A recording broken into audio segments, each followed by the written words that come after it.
अस्सलाम वालेकुम।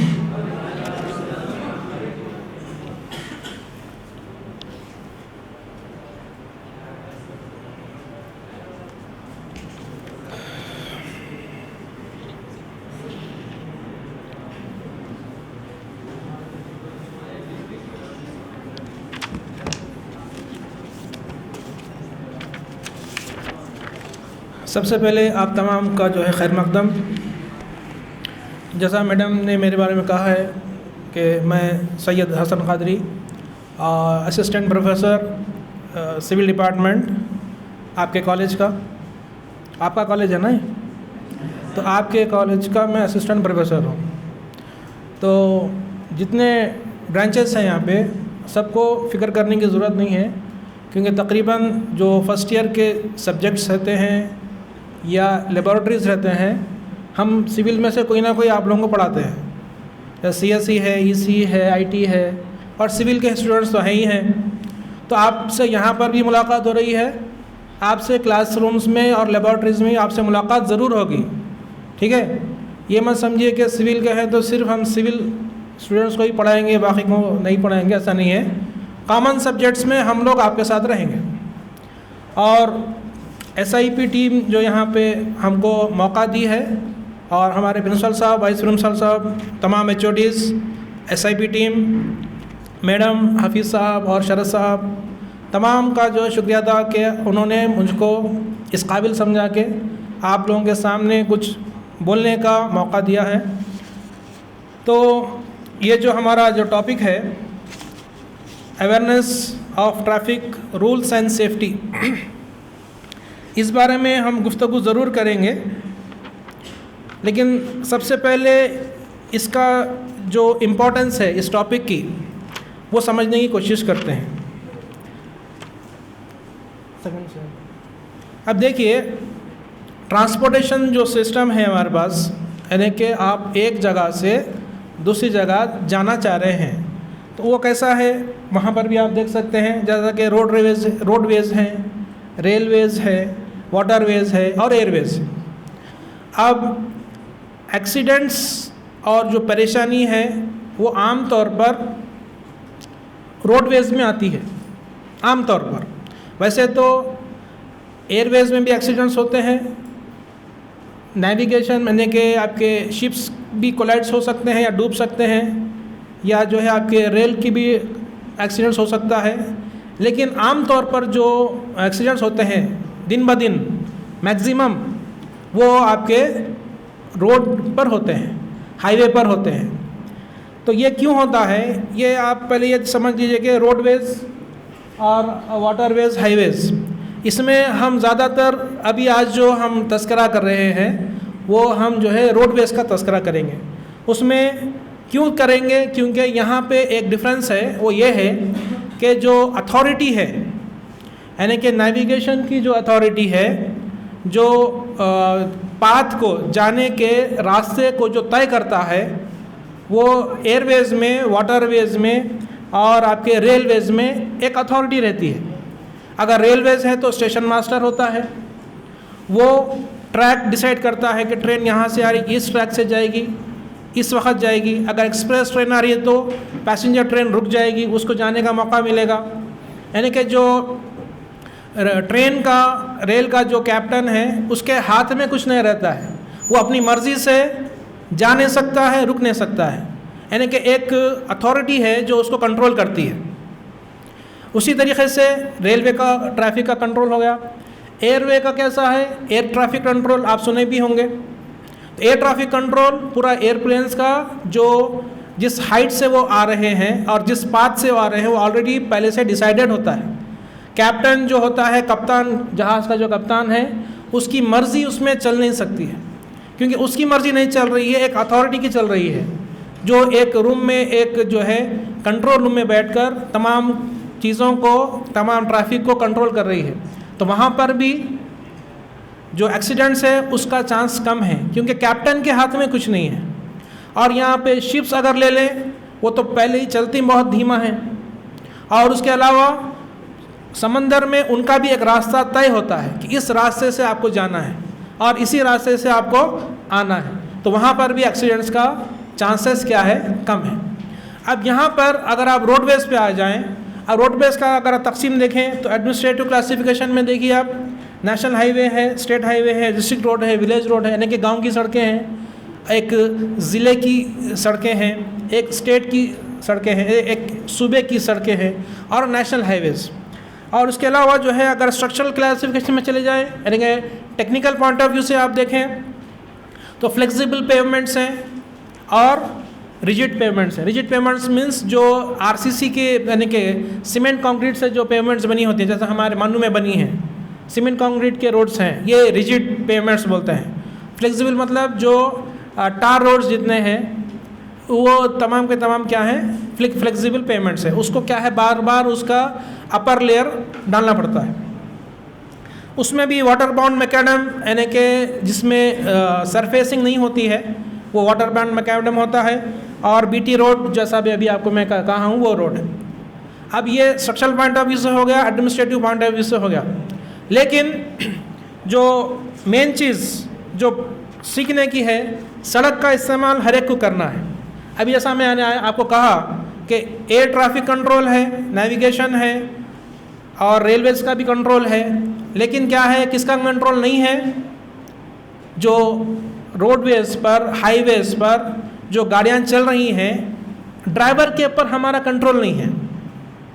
आप जंक्शंस पर पुलिस वालों को खड़ा कर सकते हैं, सिग्नल्स लगा सकते हैं, आप फाइन कर सकते हैं, आप कुछ भी कर सकते हैं, लेकिन आप ड्राइवर को पकड़कर इधर से जाने के लिए या उधर से जाने के लिए उसको कंट्रोल नहीं कर सकते। उसका नेविगेशन हम क्या नहीं कर सकते हैं, कंट्रोल नहीं कर सकते हैं।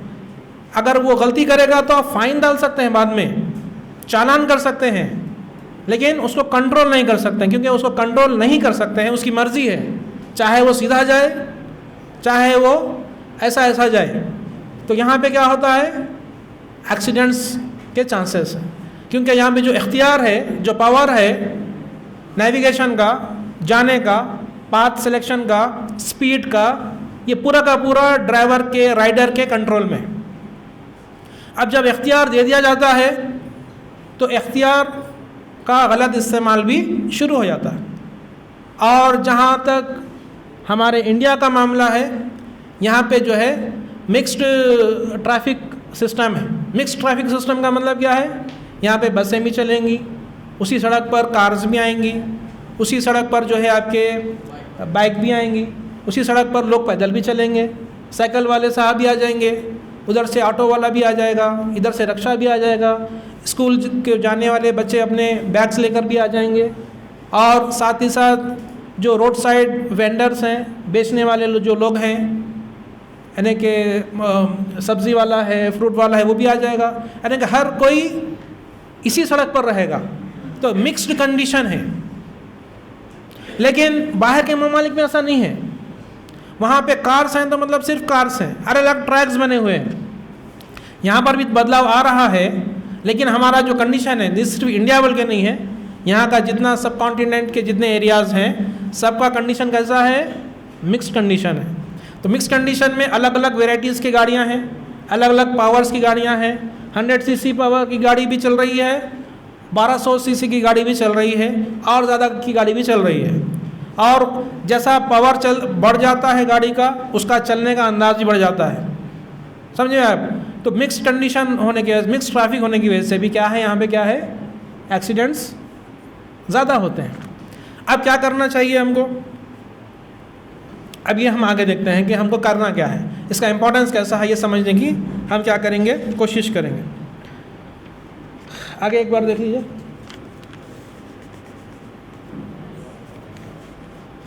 यहाँ पे लिखा हुआ है, there is no use to cry over spilt milk. ये एक मुहावरा है, समझिए। मुहावरे का मैंने इस्तेमाल किया है ताकि थोड़ा बात समझाने में थोड़ा सा क्या है, आसानी हो जाए। यानी कि अगर दूध छलक जाए, गिर जाए, तो बाद में रोने से कुछ दूध वापस आ जाएगा? नहीं आ जाएगा। और एक मुहावरा देख लीजिए आप, अब पछताए तो क्या हुआ जब चिड़िया चुग गई खेत।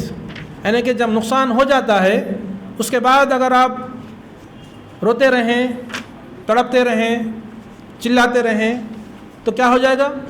नुकसान की भरपाई हो जाएगी? नहीं हो जाएगी। तो क्या करना चाहिए, क्या करना चाहिए बोलिए आप? आगे जो गलती है वो नहीं करेंगे, बहुत अच्छी बात है।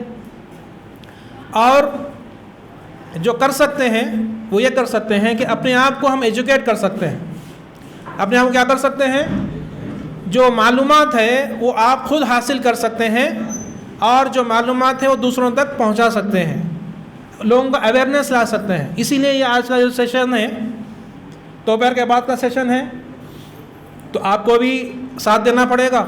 साथ देंगे आप लोग? लंच के बाद का सेशन बड़ा मुश्किल होता है, तो आप लोग साथ देंगे तो बड़ा आसानी से ये गुजर जाएगा। ठीक है, आखिर तक, आखिर के हमारे जो तुलबा हैं वहाँ तक मेरी बात पहुँचनी चाहिए। क्या पहुँचनी चाहिए? आवाज़ नहीं, मेरी बात पहुँचनी चाहिए। आवाज़ तो नीचे तक जा रही है, लेकिन बात आपके कानों तक भी पहुँचना है, कानों से दिमाग तक भी पहुँचना है। जो लोग दिमाग से सोचते हैं वो दिमाग तक पहुँचना है, जो दिल से सोचते हैं वो उनकी बात दिल तक पहुँचना है। आप लोग कहाँ से सोचना चाह रहे हैं सोच लीजिए, लेकिन बात कानों तक मत रखिए, बात दिल में बिठा लीजिए या दिमाग में बिठा लीजिए। अभी इस पर डिस्कशन हो रहा है कि इंसान दिल से सोचता है या दिमाग से सोचता है, लेकिन मैं कहता हूँ दोनों ऑप्शंस दे देंगे हम, दोनों ऑप्शंस आपके पास मौजूद है। ठीक है, लेकिन बात कानों तक नहीं है, बात कानों तक बिल्कुल भी नहीं। बात आप जो है इसको गांठ बांधकर यहाँ से जाना है, क्योंकि आगे का जो फ़लसफ़ा है, जो गुफ्तगू है, वो थोड़ी सी सीरियस होने वाली है। इसलिए से थोड़ा सा मैं जो है इसको जो है बुर्दबारी से काम ले रहा हूँ। अब इसके आगे मैं आपको ये कहना चाहता हूँ कि ये जो प्रॉब्लम है, ट्रैफिक का जो प्रॉब्लम है, इस पर हम थोड़ा गौर कर लेते हैं। तो ट्रैफिक का जो प्रॉब्लम है, एक्सीडेंट्स का जो प्रॉब्लम है, ये प्रॉब्लम सबका है, आम लोगों का है, गरीबों का है, अमीरों का है, या मज़हब में हिंदुओं का है, मुसलमानों का है, किसका है प्रॉब्लम? ये हम एक बार सोच लेते हैं कि इस प्रॉब्लम से ट्रैफिक के कोई बचा है क्या? ये सोचने की अब पहले से थोड़ा सा हम कोशिश करेंगे। तो ये ट्रैफिक का जो मसला है, ट्रैफिक के जो एक्सीडेंट्स हैं, इससे क्या हो गया, हमारे फेमस पर्सनालिटीज़ का मैं नाम लेता हूँ। आम लोग तो मर जाते हैं, उनका तो नाम आता ही नहीं है, लेकिन फेमस पर्सनालिटीज़ का मैं एक बार नाम लेता हूँ, आप लोग जानते भी होंगे, जो ट्रैफिक की वजह से जिनका इंतकाल हो गया। तो पहला क्या है, हमारे हरदिल अजीज़ जसपाल भट्टी साहब, कॉमेडियन, इनका इंतकाल कैसा हुआ? ट्रैफिक एक्सीडेंट में हुआ। ना सिर्फ इनका इंतकाल हुआ बल्कि इनके साथ इनके बेटे भी थे, वो भी इसी उसमें वो भी मर गए। और एक साहब हैं अरिजीत लवानिया क्या है, ये एक्टर्स हैं, इनका भी जो है। और एक हैं पॉल वॉकर, ये इंटरनेशनल, पॉल वॉकर जानते हैं आप, ये फास्ट एंड फ्यूरियस कोई प्रोग्राम है उसके जो है ये इंटरनेशनल फेमस। और क्या है, प्रिंसेस डायना, ये भी जो है ट्रैफिक एक्सीडेंट में इनका भी इंतकाल हो गया। गोपीनाथ मुंडे, ये पॉलिटिशियन थे, महाराष्ट्र के कैबिनेट मिनिस्टर थे, पार्लियामेंट से जहाँ कहाँ जा रहे थे, एयरपोर्ट जा रहे थे, गोपीनाथ मुंडे साहब, इनका भी जो है इंतकाल हो गया। साहिब सिंह वर्मा साहब, ये दोनों के दोनों बीजेपी के हैं और मिनिस्टर्स रह चुके हैं, चीफ मिनिस्टर रह चुके हैं, और इनका भी क्या हो गया, इंतकाल हो गया। राजेश पायलट साहब, ये कांग्रेस के थे लीडर, इनका भी इंतकाल कैसा हुआ इसमें। माधवराव सिंधिया, ये इनका भी इंतकाल होगा। साइरस मिस्ट्री, ये जो है टाटा ग्रुप, मालूम आपको, टाटा ग्रुप के चेयरमैन, टाटा ग्रुप के क्या हैं ये चेयरमैन, यानी कि टाटा ग्रुप का कोई इससे बड़े कोई ओहदे पे कोई रह नहीं सकते। इनका भी इंतकाल कैसा हुआ, एक्सीडेंट में हुआ। और हमारे पास जो पॉलिटिशियंस हैं, हरि कृष्णा, उनका भी इंतकाल हुआ। इंदिरा रेड्डी साहब, उनका भी इंतकाल हुआ। यरम नायडू साहब मिनिस्टर, इनका भी इंतकाल हुआ। हमारे पाशा साहब बोल के एक थे, उनका भी इंतकाल हुआ। सानिया इकबाल बोल के एक बाइकर थी। ये सानिया इकबाल बिल्कुल यंग 25 ईयर्स के बाइकर मुसलमान, पूरा इंडिया इन्होंने यानी कि बुलेट पर सफ़र किया और इनका भी इंतकाल कैसा हुआ, कार एक्सीडेंट में हुआ। और क्या बोलना चाहिए, एक और एक बाइकर है महाराष्ट्र के, मुंबई के, वो भी लेडीज़ हैं, उनका भी इंतकाल हुआ। और फ़िरोज़ खान साहब हमारे पास पॉलिटिशियन है, उनकी बेटी का इंतकाल। इसमें लास्ट बोलूँगा मैं, हमारे मोहम्मद अजहरुद्दीन साहब क्रिकेटर, उनके छोटे बेटे का इंतकाल भी किसी में हुआ, एक्सीडेंट में। जी, तो बहरहाल बोलने का मकसद क्या है, समझाने का मकसद ये है कि रोड एक्सीडेंट से ना तो कोई अमीर बच सका है, ना तो गरीब बच सका है, ना तो कोई पॉलिटिशियन बच सका है, ना तो कोई नॉन पॉलिटिशियन बच सका है, ना कोई इंडस्ट्रियलिस्ट बच सका है, ना तो कोई गरीब बच सका है। पैसे वाले साहब भी इसी में गुजर गए हैं, गरीब आदमी तो आमतौर पे गुजरता ही है, उसको तो कोई पलट के पूछने वाला नहीं है। इन लोगों का नाम मैंने इसलिए लिया हूँ ताकि ये मालूम पड़ सके आपको कि ये प्रॉब्लम किसका है। हर इंसान का जो घर से सुबह निकलता है ना, उसका प्रॉब्लम क्या है, ट्रैफिक का प्रॉब्लम है।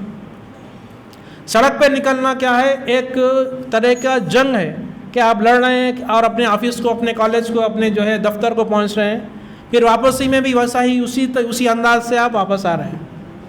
जब घर पहुंच जाते हैं तो ऐसा महसूस होता है कि आज का दिन तो क्या है, गुजर चुका है, अगले दिन फिर अगली जंग। तो ये जो प्रॉब्लम है, ये प्रॉब्लम का कोई सलूशन नहीं है। एक ज़माने से लोग मरते आ रहे हैं और कब तक ये चलता रहेगा हमको कोई मसला नहीं है, कोई फ़िक्र नहीं है, समझिए। तो हमको आज का ये जो टॉपिक है आपके सामने जो रखने का जो मकसद है, मकसद क्या है, मकसद ये है कि आप लोग यंग इंडियंस हैं और इस देश का क्या है, आप फ्यूचर हैं, ठीक है। आप तक ये बात अगर पहुंच जाएगी तो आपसे और लोगों तक ये बात पहुंच जाएगी। वैसे तो हम सब जानते ही हैं, हम सब जानते हैं कि ट्रैफिक रूल्स हैं, हम सब जानते हैं कि कानून को पालन करना है, हम सब जानते हैं कि लेफ्ट से चलना है, हम सब जानते हैं कि ओवर स्पीडिंग नहीं करना है, हम सब जानते हैं ड्रंकन ड्राइविंग नहीं करना है, सब जानते हैं। लेकिन क्या फिर क्यों हो रहा है? जब सब जानते ही हैं तो फिर ये सेशन रखने की ज़रूरत क्यों है? इसलिए ज़रूरत है क्योंकि ये चीज़ रुक नहीं रही है। आप जितने चाहे फ्लाईओवर्स बना लें, जितने चाहें आप जो है कंस्ट्रक्शंस कर लें, सड़कों को बड़ा कर लें, कुछ भी कर लें, लेकिन एक्सीडेंट्स नहीं रुक रहे हैं। तो इस प्रॉब्लम का सॉल्यूशन क्या है, इस सॉल्यूशन की तरफ हम देखने समझने की कोशिश कर रहे हैं। आगे देखिए, इंडियन स्टैटिस्टिक्स। अब देखिए, हमारा जो इंडिया है डेवलपिंग कंट्री है। क्या है भाई? इंडिया डेवलपिंग कंट्री है और इसमें वर्ल्ड का हिसाब में देखें तो 1% व्हीकल्स हैं हमारे पास। कितना परसेंट है? अगर पूरे वर्ल्ड में 99% व्हीकल्स हैं तो हमारे पास 1% है, यानी कि कम। लेकिन रोड एक्सीडेंट्स 11% हो रहे हैं। और थर्ड पॉइंट देखिए आप, stand number 1 in world. Accidents में सबसे पहले का नंबर जो है हमारा ही है। उसके बाद क्या है, 5 लाख एक्सीडेंट्स पर ईयर हो रहे हैं, 5 लाख एक्सीडेंट्स पर ईयर। उसमें 1,50,000 लोग मर रहे हैं हर साल और 1 डेथ पर 4 मिनट्स। जब से हम बात कर रहे हैं मेरे ख्याल से 5-6 लोग मर गए होंगे। 1 डेथ पर 4, ये स्टैटिस्टिक्स है, ये ऑन एन एवरेज बात हो रही है। और 53 एक्सीडेंट्स पर आवर। 1 घंटे में कितने एक्सीडेंट्स? 1 घंटे में कितने मिनट्स रहते हैं? 60 मिनट्स। 60 मिनट्स हैं और 53 एक्सीडेंट्स हो रहे हैं। और 76.2 killed in the prime age of 18 to 45। जो सबसे गमगीन करने वाली जो बात है, पीछे वाले सुन रहे हैं हमारी बात? सबसे गमगीन करने वाली जो बात है वो क्या है? 18 साल से 45 साल के दरमियान के लोग सबसे ज़्यादा इसका शिकार हो रहे हैं। यानी कि ये जो एज है, ये एज कैसा है, कुछ कर दिखाने की एज, कुछ बनने की एज है। अब आपकी एज मेरे ख्याल से 16-17 साल की होगी या और कम होगी, 10th पास करके आए हैं ना आप लोग। तो अब आपके सामने एक लंबी ज़िंदगी है, 70-80-100 साल की। लेकिन खुदा ना करे कि ये जो ट्रेंड है, ये ट्रेंड ऐसा ही चलता रहे, ऐसा ही चलता रहेगा तो हो सकता है कि आइंदा शिकार मैं भी हो सकता हूँ, आप भी हो सकते हैं। क्या शिकार कोई भी हो सकता है, क्योंकि हर साल कितने लोग मर रहे हैं? 1,50,000 लोगों का डेथ हो रहा है हर साल, और ये सालों से ये फिगर कांस्टेंट है, बढ़ तो रहा है लेकिन कम नहीं हो रहा है। मसला क्या है? फिगर बढ़ सकता है लेकिन कम नहीं हो रहा है। कितने भी प्रैक्टिस कर लें फिर भी ये चीज़ होने वाली नहीं है। तो अब क्या करना है? सवाल यह है, आप तक आवाज़ आ रही है मेरी? सवाल ये है तो अब क्या करना? इतने लोग मर रहे हैं तो क्या हम सड़क पे चलना छोड़ देना है? क्या करना है फिर? बोलिए। प्रिकॉशंस लेना है। वेरी गुड, आप बोलिए। प्रिकॉशंस लेना बहुत अच्छी बात बोले, आप बोलिए। रूल फॉलो करना है, ये भी बहुत अच्छी बात है। और कुछ? तो बहरहाल हम क्या करेंगे, एक स्टेप बाय स्टेप क्या करेंगे, हम रूट कॉज एनालिसिस करेंगे, यानी कि इसकी वजूहात क्या हैं, वजूहात पे थोड़ी सी गुफ्तगू कर लेंगे। उसके बाद क्या क्या, जैसा कि आप प्रिकॉशंस बोले, रूल्स फॉलो करना है बोले, इस पर भी थोड़ी सी गुफ्तगू कर लेंगे ताकि मामला थोड़ा सा क्लियर हो जाए। बल्कि क्या है, अगर एक इंसान भी अगर मर जाए तो बाकी के इंसान चौकन्ने हो जाना चाहिए। बाकी के इंसान क्या हो जाना चाहिए? जब कोविड आया था, चाइना में 1-2 मरीज़ आए थे, या इंडिया में जब कोविड आया था फरवरी मार्च में, जब 1-2 पेशेंट्स आए थे, उसी वक्त लोग क्या हो गया, गवर्नमेंट ने क्या की, सब ने लॉकडाउन शुरू हो गया था ना। यानी कि जो लोगों का, हम 1-2-4-100 पेशेंट्स होने तक ही हम लोग लॉकडाउन तक आ गए थे, प्रिकॉशंस ले लिए थे, और ताकि ज़्यादा अमवात ना हो सके। लेकिन यहाँ पे आप देखिए 1,50,000 लोग मर रहे हैं, फिर भी हम जो है जागने के लिए तैयार नहीं हैं। ये बहुत ख़राब बात, ये अच्छी बात नहीं है। होना तो ये चाहिए कि एक इंसान भी नहीं मरना है। हर इंसान के जान की क्या है, कीमत है। कीमत है, नहीं है? आप भी ज़िंदा रहना चाह रहे हैं, आप भी ज़िंदा रहना चाह रहे हैं, हम भी ज़िंदा रहना चाह रहे हैं। क्या कोई मरना चाह रहा है? क्या किसी को मारना चाह रहा है? या तो आप डिसाइड कर लीजिए, आप मरना चाह रहे हैं या किसी को मारना चाह रहे हैं। तो फिर ये टॉपिक की कोई ज़रूरत नहीं है। आप मरते रहिए, मारते रहिए, जहाँ चल रहा है चलते रहिए। लेकिन हम सुधरना चाह रहे हैं ना। हम चाह रहे हैं कि पूरे इंसानों का जो प्रॉब्लम है, हर इंसान का, अमीर का, गरीब का, वो डिस्कशन हो चुका है। अभी मैं डिस्कस कर चुका हूँ कि हर इंसान इससे अफेक्टेड है। जब हर इंसान इससे क्या है, अफेक्टेड है, तो क्या है, ये हर इंसान का प्रॉब्लम है। ये स्टैटिस्टिक्स है कि ये साल में कितना हुआ, वो साल में कितना हुआ, इससे ज़्यादा इम्पोर्टेंस नहीं है। आगे बढ़िए सब।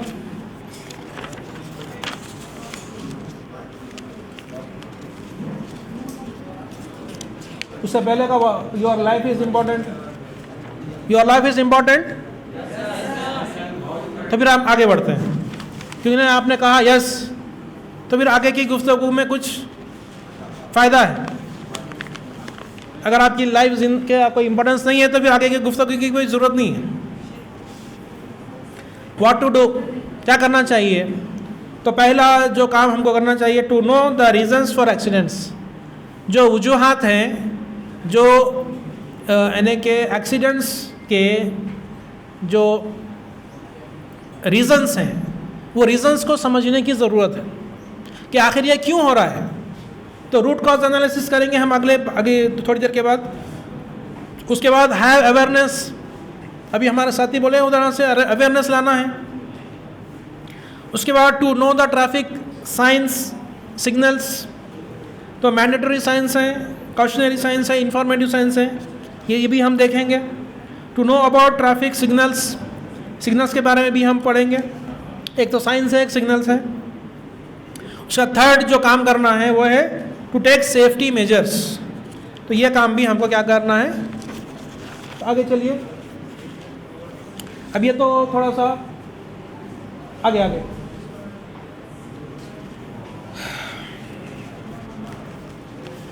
अब ये ट्रैफिक एक्सीडेंट्स जो हो रहे हैं उसके जो रीज़न्स हैं, to know the reasons for accidents. तो चंद रीज़न्स आपके सामने रख रहे हैं, इसके अलावा भी रीज़न्स हो सकते हैं। तो सबसे पहला जो रीज़न है वो है lack of civic sense and traffic awareness. सबसे पहले रीज़न क्या है? सिविक सेंस का नहीं होना और क्या होना है? ट्रैफिक अवेयरनेस नहीं होना है। सिविक सेंस का मतलब शहरी एहसास। शहरी मतलब आप शहरी हैं ना, सिटीज़न हैं आप इंसान हैं, इंसानी एहसास। इंसान के अंदर जो इंसान होने की वजह से जो खुद के लिए और दूसरों के लिए जो एहसास होता है ना, वो एहसास अगर आपके पास किसी के पास नहीं है तब क्या हो जाएगा? हर प्रॉब्लम शुरू होता है सिविक सेंस के एब्सेंस की वजह से, कि मुझको क्या करना है, मैं क्यों किसी की फ़िक्र करूं, मैं क्यों रूल फॉलो करूं। जब अगला बंदा रूल तोड़ रहा है तो मुझे क्या पड़ी है कि मैं क्यों रूल फॉलो, मैं क्यों क्यों करूं। ये जो फीलिंग है, ये फीलिंग उस वक्त जनरेट होती है जब इंसान के अंदर इंसानियत नहीं रहती।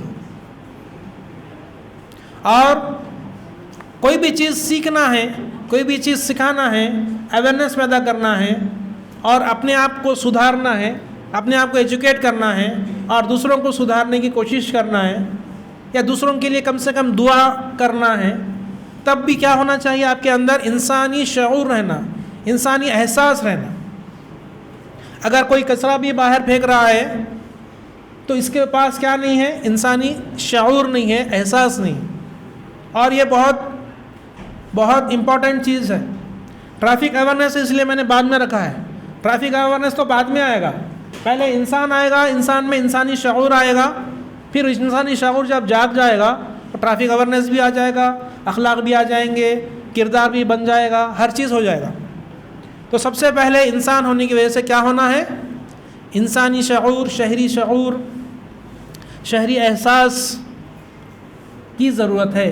अगर ये नहीं है तब फिर प्रॉब्लम्स यहीं से जनरेट होते हैं।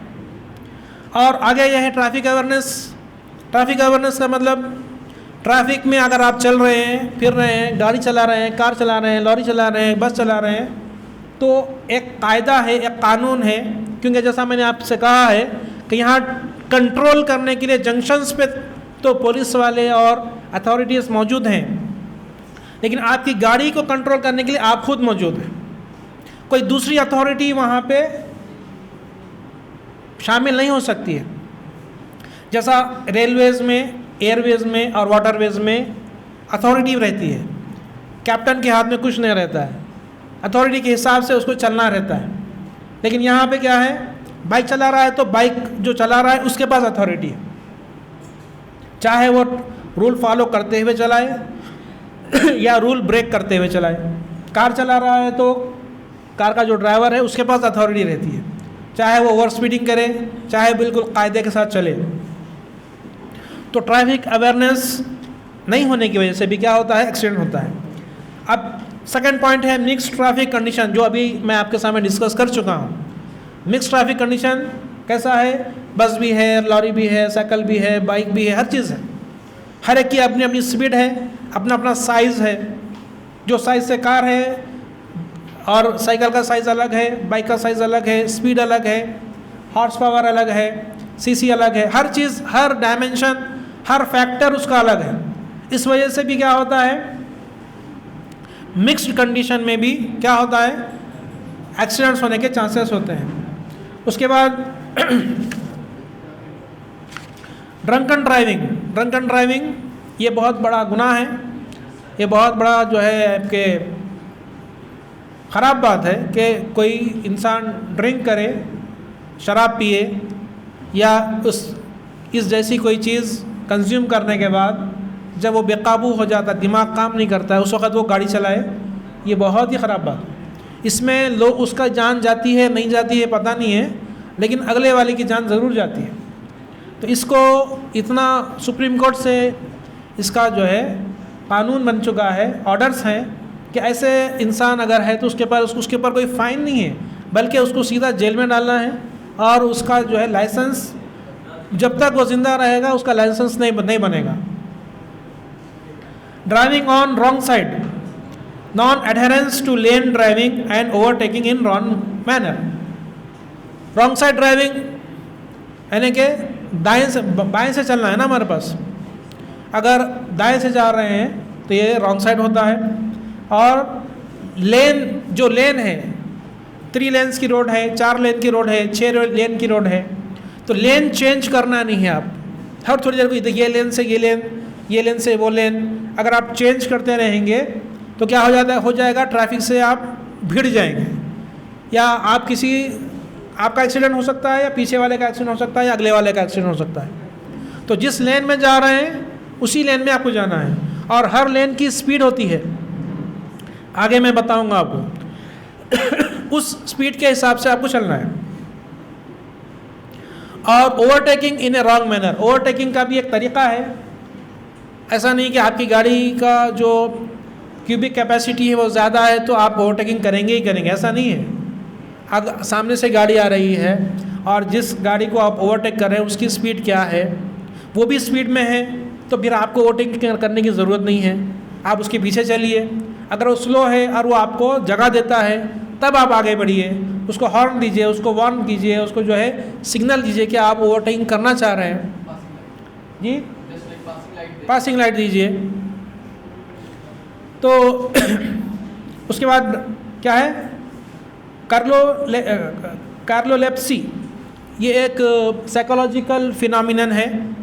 ये यानी कि एक क्या मानना चाहिए, क्रैडल फीलिंग रहती है, यानी कि झूले वाली फीलिंग। मतलब गाड़ी जब चलती है, बस जब चलती है, कार जब चलती है, जब मूविंग में जब इंसान रहता है ना तो उसको नींद आ जाती है। क्या आ जाती है? नींद। अब ये जो फीलिंग है साइकोलॉजी, हर एक को आना ज़रूरी नहीं है, हर एक को नींद आना कोई ज़रूरी नहीं है। कुछ लोग होते हैं जिसको ये साइकोलॉजिकल फीलिंग होती है। जब मूविंग व्हीकल में वो सोता रहता है, जब व्हीकल रुक जाती है वो जाग जाता है। ऐसा होता है, आप भी बस में सो गए होंगे, ट्रेन में सो गए होंगे, और जब भी बस रुक गई आप भी जाग गए होंगे, जब ट्रेन रुक गई आप भी जाग गए होंगे। ऐसा हो गया, कई लोगों के साथ ऐसा हो सकता है, कई लोगों के साथ ऐसा नहीं हो सकता है।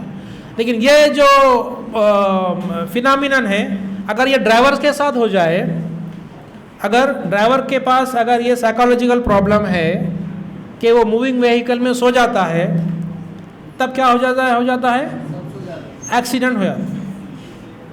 जब क्या हो जाता है? एक्सीडेंट हो जाता है। आगे आप जैसा कह रहे हैं उसके ऊपर आऊँगा मैं। उसके बाद ओवर स्पीडिंग और साथ में लोअर स्पीडिंग। ओवर स्पीडिंग का तो मालूम है सबको, ओवर स्पीडिंग का मतलब जो स्पीड लिमिट है उससे आगे बढ़ जाना। एक और एक है जिससे एक्सीडेंट होता है। ओवर स्पीडिंग से तो एक्सीडेंट होता है, लेकिन लोअर स्पीडिंग से भी एक्सीडेंट होता है। बात समझ में आपको? लोअर स्पीडिंग का मतलब है हाईवेज पर आमतौर पर जो ट्रैक्स बने होते हैं, जो लेन्स बनी होती हैं, वो ख़ास स्पीड के लिए बनी होती हैं, और वहाँ लिखा होता है कि ये जो ट्रैक है, ये जो लेन है, ये 100 किलोमीटर्स पर आवर की स्पीड के लिए बनाया गया है। और ये जो ट्रैक है, ये जो लेन है, सेकंड लेन, वो 80 के लिए बनाया गया है। उसके बाजू वाला 60 के लिए बनाया गया है। उसके बाजू वाला 40 के लिए स्लो मूविंग व्हीकल्स के लिए बनाया गया है। यानी कि जैसा कि ट्रक्स हैं या जो है बसेस हैं, बड़ी गाड़ियां हैं जो कम स्पीड पे चलती हैं, उनके लिए बनाया गया है। लोडेड व्हीकल्स हैं। अगर slow moving vehicle fast track में आ जाए, फास्ट ट्रैक में आप गाड़ी स्लो चला रहे हैं, फिर भी एक्सीडेंट हो जाएगा, क्योंकि वो ट्रैक फास्ट है। सबको मालूम है कि ये 100 स्पीड के लिए बनाया गया है, सब 100 से आएंगे। जो 40 पर चलेगा तो जाहिर सी बात है वो इंटरैक्ट होगा, और इसमें कैसा होता है, इसमें ऐसा होता है कि जो स्लो स्पीडिंग व्हीकल्स, जो स्लो स्पीडिंग व्हीकल्स अगर आप रोड को घेर ले, यानी कि फास्ट मूविंग व्हीकल को जगह नहीं दे रहे हैं, तो तब भी क्या हो सकता है, एक्सीडेंट्स हो सकते हैं। तो ओवर स्पीडिंग से भी एक्सीडेंट होता है और लोअर स्पीडिंग से भी एक्सीडेंट हो सकता है। Distraction to driver, use of mobile, distraction मतलब चलाने के अलावा कोई दूसरा भी वो काम कर रहा है, जैसा कि मोबाइल का इस्तेमाल कर रहा है कॉलिंग के लिए, टेक्सटिंग के लिए, या वो कुछ खा पी रहा है, उस वक़्त भी क्या होता है, एक्सीडेंट होने के चांसेस हैं। इम्पेशेंट यानी कि जल्दबाजी, जल्दबाजी की वजह से भी क्या होता है, एक्सीडेंट होता है। लैक ऑफ व्हीकल मेंटेनेंस, जो व्हीकल है, जो गाड़ी है, उसका आप मेंटेनेंस सही टाइम पर नहीं करा रहे हैं तो जाहिर सी बात है कभी ना कभी वो सताएगी। अगर चलने के टाइम पर हाईवे पे वो अगर वो व्हीकल में प्रॉब्लम आ गया तो फिर एक्सीडेंट हो जाएंगे। Giving vehicle to minors, minors का मतलब छोटे बच्चों को जिसके पास लाइसेंस नहीं है उनको आप गाड़ी दे रहे हैं, या किसी और की गाड़ी आप लेकर चला रहे हैं। अब यहाँ पे आप देखिए, छोटे बच्चों को गाड़ी देना तो बहुत बड़ा वो है, इसके अलावा भी आप खुद अगर किसी से गाड़ी ले रहे हैं तो हर गाड़ी का क्या है, जो वो गाड़ी यानी कि रेगुलरली जो चलाता है ना, उसको उस गाड़ी की आदत होती है।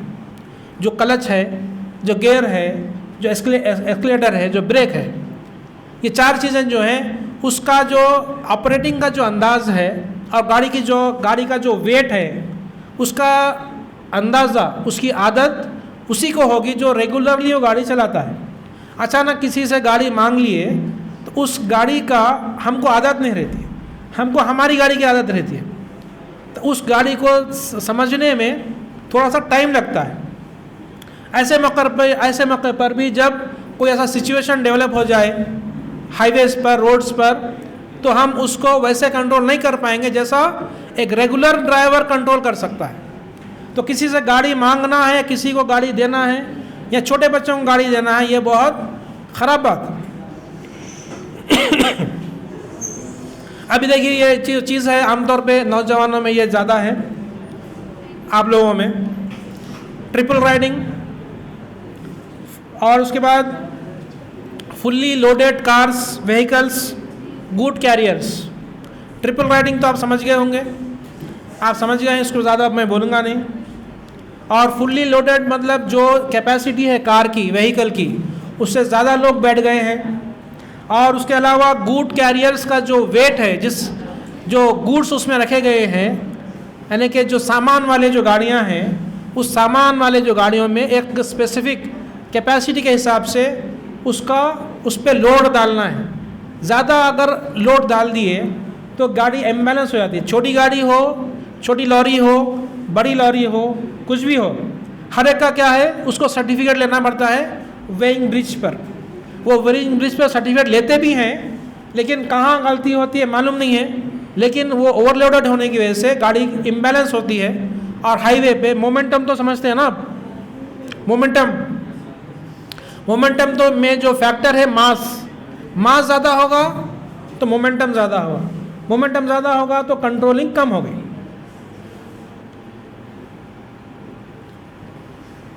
अब देखिए, अवॉइडिंग सेफ्टी गियर्स का मतलब जो एहतियाती तदाबीर है उसको आप इख्तियार नहीं करें, जैसे कि नॉट वेयरिंग हेलमेट नहीं पहन रहे हैं, या पहन भी रहे हैं तो लोकल कंपनी का हेलमेट पहन रहे हैं। और दूसरी चीज़, बकलिंग अप द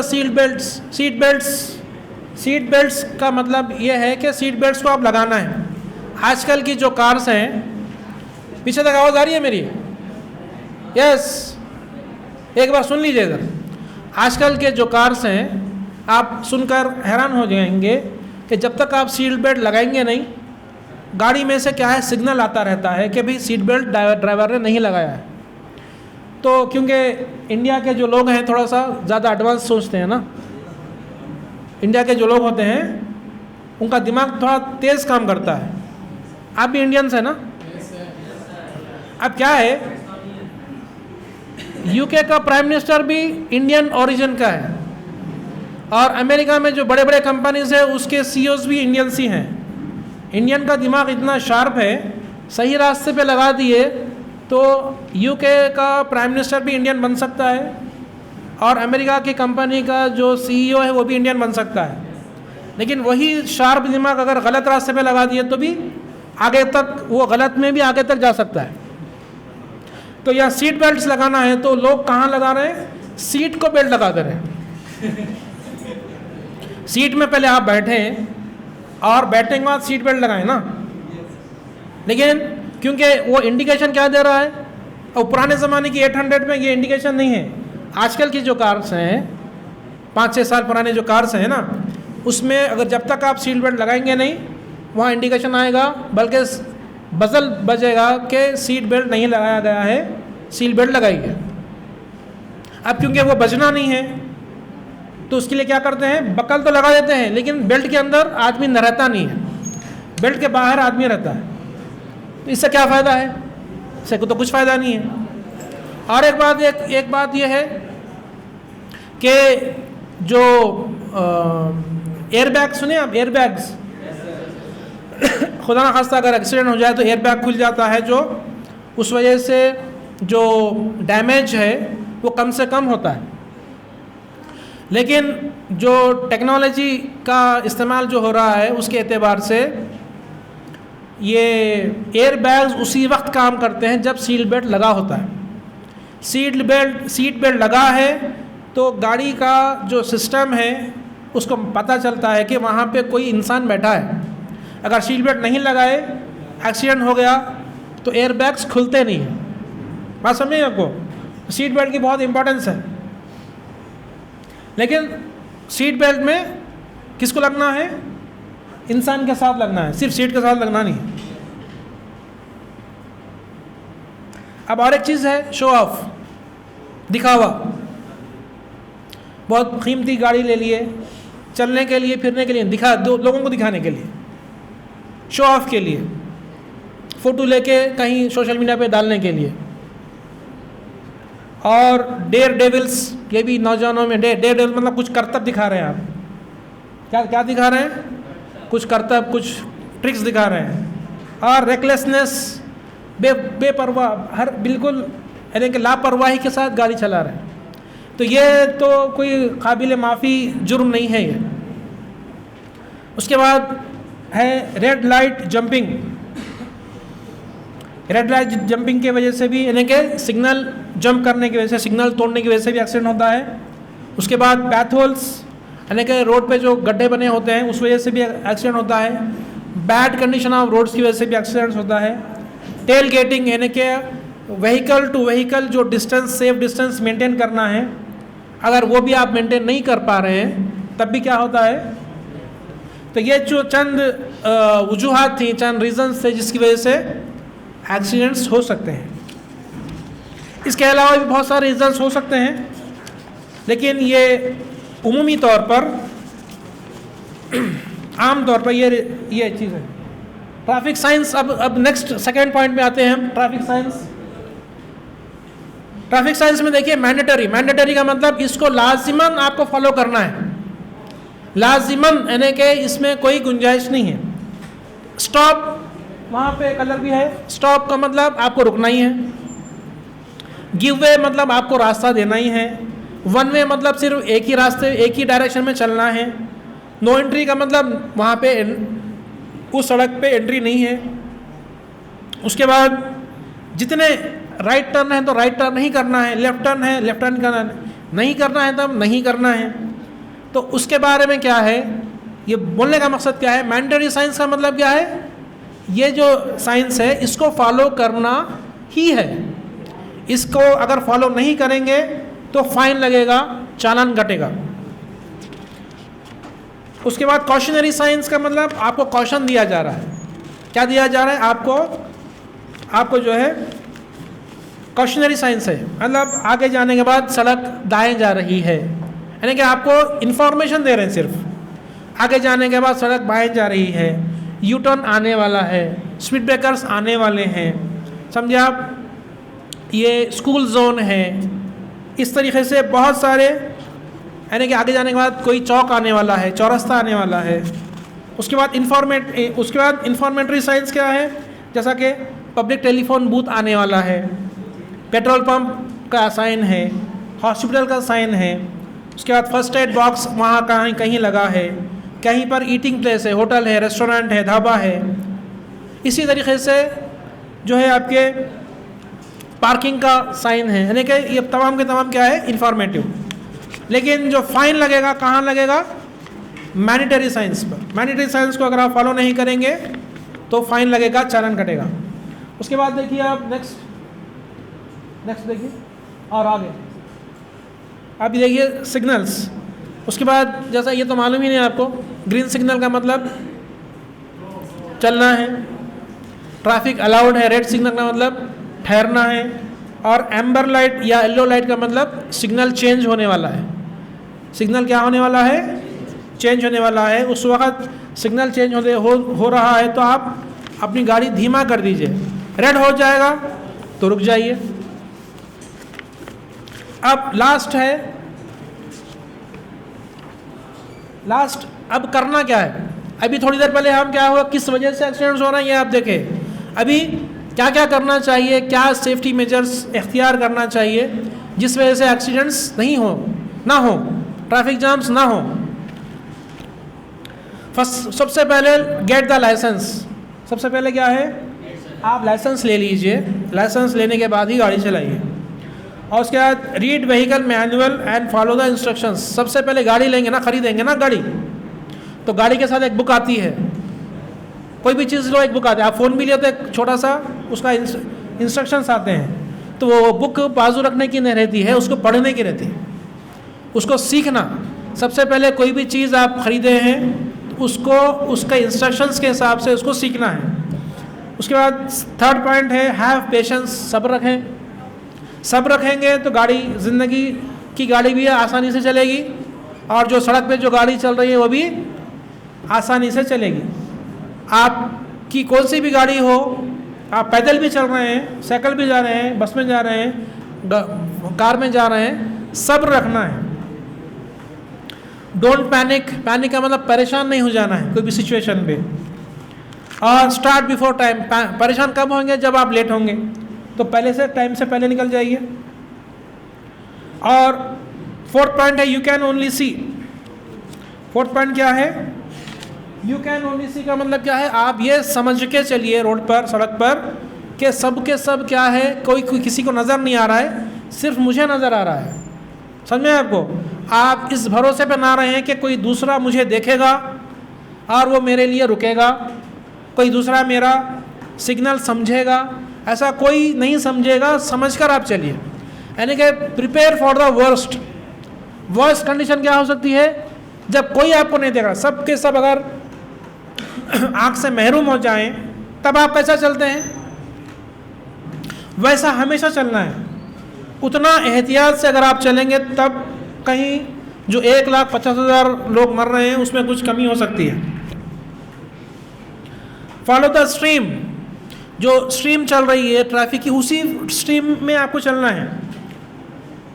और ये इंश्योर करिए, ये आप जो है ये करिए कि आप किसी को हिट नहीं करेंगे और कोई आपको हिट नहीं करेगा।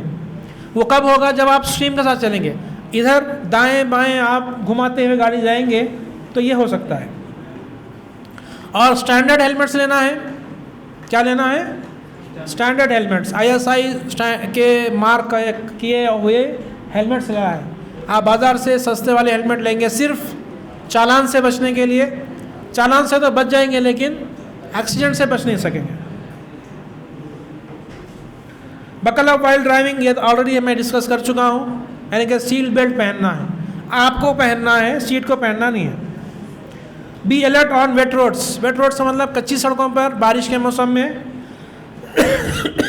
एक्वा प्लांटिंग होता है, एक थिन लेयर बन जाती है टायर के सरफेस और सड़क के सरफेस के दरमियान पानी की एक सरफेस बन जाती है, उसको एक्वा प्लांटिंग कहते हैं, जिसकी वजह से फिसलन पैदा हो जाती है। तो इसके लिए क्या है, वेट रोड्स पे बहुत एहतियात से चलना है। Don't irritate argue with the drivers, ये लिखा है ना, और एडवाइज द ड्राइवर्स। जो ड्राइवर को लोगों की आदत रहती है कि ऐसे चलाओ वैसे चलाओ, थोड़े धीरे चलाओ, तो एक बार आप बोल देंगे तो बहुत अच्छी बात है, लेकिन वही बात को आप बार बार बोलते रहेंगे तो इरिटेशन होता है। क्या होता है? इरिटेशन। तो ड्राइवर को एक बार आप बोलना चाह रहे हैं तो बोल दीजिए, लेकिन बार बार अगर आप सब मिलके उसके पीछे पड़ जाएंगे तो उसके अंदर इंसान होने की वजह से क्या होता है? इरिटेशन पैदा होता है, और इरिटेशन पैदा होने की वजह से वो गलती कर बैठता है। अगर अच्छा ड्राइवर भी है, अगर आप उसको बार बार सताना शुरू कर देंगे या उससे बहस करेंगे तो क्या हो जाएगा? वो इरिटेट हो जाएगा, और गलती नहीं भी हो जाएगी तो उससे हो जाएगी। Use of technology. आज पहले के ज़माने में टेक्नोलॉजी थी, हर के पास फ़ोन है, हर के पास जीपीएस है, अगला आगे ट्रैफिक जाम है आपको पहले से पता चल जाता है, तो वो रोड अवॉइड करिए, अल्टरनेट रोड्स चूज़ करिए। तो टेक्नोलॉजी का इस्तेमाल करिए। कार्स में भी मौजूद है, हर जगह नेविगेशन के लिए ये चीज़ें गैजेट्स मौजूद हैं, इस्तेमाल करने की देर है। Avoid road rage. Road rage का मतलब सड़कों पर जब भी एक्सीडेंट होता है या थोड़ा सा टक्कर होती है तो लोग आपस में लड़ना शुरू कर देते हैं। क्या शुरू कर देते हैं? झगड़ा और लड़ना शुरू कर देते हैं। वो भी गाड़ी जहाँ पर है वहीं पर छोड़कर लड़ना शुरू कर देते हैं। उससे क्या होता है? एक तो वो लड़ते हैं, एक दूसरे को मारते हैं, पुलिस केस बनता है। उस वक्त तो बड़ा मज़ा आता है कि भाई मेरे गाड़ी को आपने नुकसान पहुँचाया, अब मैं आपको मारकर आपको नुकसान पहुँचाए बगैर आपको छोड़ूंगा नहीं। लेकिन बाद में पुलिस केस होता है, कोर्ट को जाना पड़ता है, अटेम्प्ट टू मर्डर के केसेस भी हो जाते हैं, बाज़ वक़्त मर्डर भी हो जाता है। एक्सीडेंट होने से उतना नुकसान नहीं होता जितना रोड रेज की वजह से नुकसान होता है। वो उसके 4 लोग आएंगे, आपके 10 लोग आएंगे, झगड़ा हो जाएगा, बढ़ जाएगा, और साथ ही साथ बाकी का पूरा ट्रैफिक जाम हो जाएगा। समझ में आपको? तो रोड रेज से क्या करना है? बचना है। Counselling in the middle of the road. ना तो लड़ना है ना तो समझाते हुए ठहरना है। लोगों को अब अजीब हो जाता है कि कुछ हो जाए तो वहाँ पे लोग जमा होकर समझाना शुरू कर देते। समझाना है तो बाजू लीजिए, बाजू गाड़ी खड़ा करके आप जितना देर चाहे समझा सकते हैं, लेकिन बीच सड़क पे ये काम नहीं करना है। Avoid bachelor trip. Bachelor trip का मतलब जब भी आप ट्रिप पर जाएं फैमिली के साथ जाएं। कैसा जाएं भाई? वालिद साहब वालिदा के साथ ही। आप कहाँ जाना है? सुनने में अच्छा नहीं लग रहा है ना? बिल्कुल अच्छा नहीं लग रहा है, मगर ऐसा ही करना है। ये लास्ट पॉइंट है। लास्ट पॉइंट ये ना, वो लास्ट पॉइंट क्या है? अवॉइड, बचिए। किस चीज़ से बचिए? बैचलर ट्रिप से। 4 दोस्त मिले और किसी मकाम पे पहुंच गए। ऐसे सफ़र से आपको क्या करना है? किसके साथ जाना है? भाई के साथ जाइए, नहीं, फैमिली के साथ जाइए, वालिद साहब के साथ जाइए, चाचा के साथ जाइए, ताया के साथ जाइए, मामू के साथ जाइए। इसमें क्या होगा? कंट्रोल होगा। चाचा कंट्रोल करेगा, मामू कंट्रोल करेगा। अगर आप नहीं सुनेंगे तो एक खींच के मारेगा। 4 दोस्त 5 दोस्त मिलके जाएंगे तो कौन किसको मारेगा? सब बोलेंगे कि चलना है, बस चलना है हमको।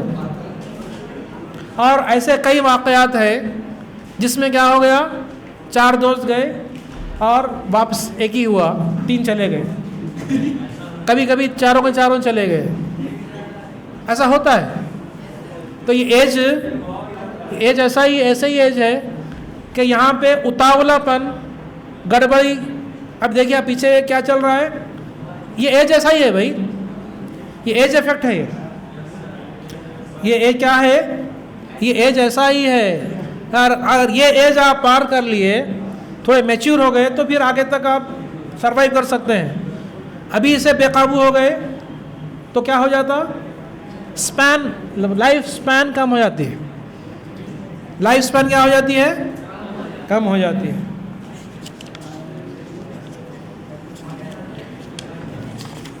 कुछ और चीज़ें हैं, जैसा कि पेडेस्ट्रियंस हैं, पैदल चलने वाले लोग हैं, वो क्या करना है? स्टॉप, तो बड़ी अच्छी बात है आप लोग इतना खुश हो रहे हैं। तो पैदल चलने वाले लोग सबसे ख़राब लोग पैदल चलने वाले रहते हैं वो, क्योंकि ग्रीन सिग्नल आता है व्हीकल्स के लिए, वो समझ बैठते हैं कि उनके लिए ग्रीन सिग्नल आया है, वो फौरी रोड पर आ जाते हैं। तो रुकना है, सुनना है, देखना है और चलना है, 4 चीज़ें। Stop, look, listen and think, then walk.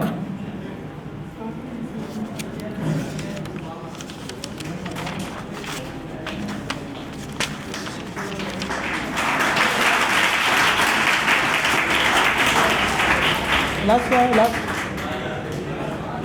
क्या है वो पढ़िए।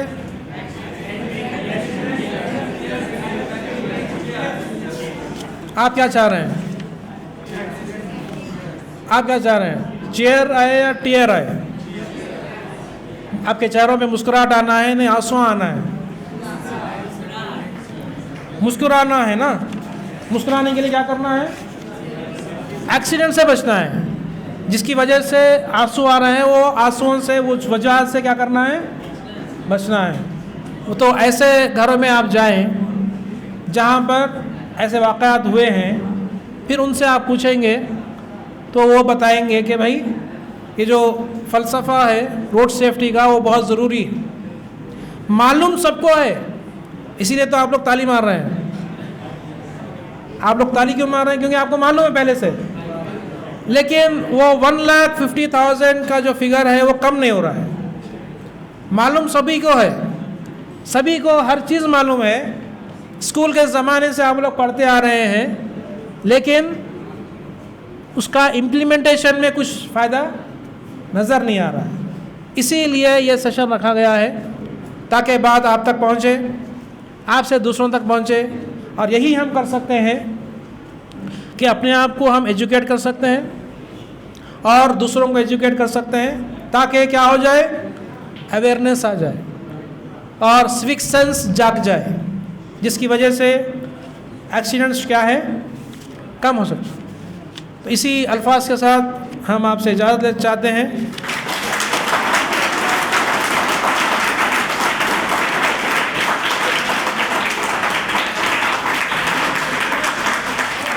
हमारे जो साथी हैं हम उनको भी थैंक यू बोलते हैं, और पूरी जो SIB की टीम है उनको फिर से एक बार थैंक यू बोलते हैं, शुक्रिया अदा करते हैं।